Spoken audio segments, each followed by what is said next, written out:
Aesthetic Domain by Gabrielle, Jessica, and Ashley.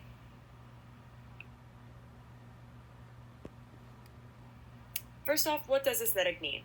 Aesthetic is the ability to perceive, be sensitive to, and appreciate beauty in nature and creations in the arts.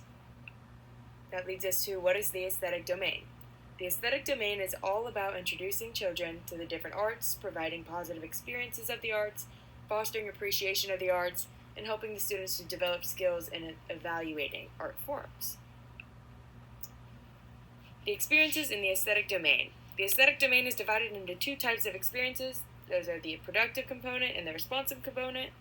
The productive aesthetic experience involves children creating their own works of art. The goal is to have the students use a variety of materials, tools, techniques, and processes. The responsive aesthetic experience involves children discovering, appreciating, and critiquing works of art. The responsive aesthetic experience, a deeper look into it, there are three types of activities that evoke responsive aesthetic experiences. They are discovery activities, exposure activities, and evaluation activities. Looking a little deeper into each one, the discovery activities invoke appreciation of natural beauty. The goal is for students to become aware of beauty in nature. Exposure activities invoke appreciation of the arts. The goal is for students to become familiar with different types of each art form. And evaluation activities call for the students to form judgments and preferences. The goal is for students to participate in aesthetic criticism. And then the productive aesthetic experience is the creative activities.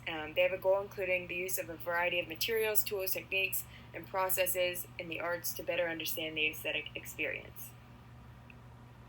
Some examples and non-examples of responsive experiences are, within the discovery activities, a good example would be examining beautiful rocks, letting the kids hold them, look at them, actually physically touch them and make observations. A non-example would just be showing pictures of rocks and explaining differences of it instead of letting the kids explore it themselves.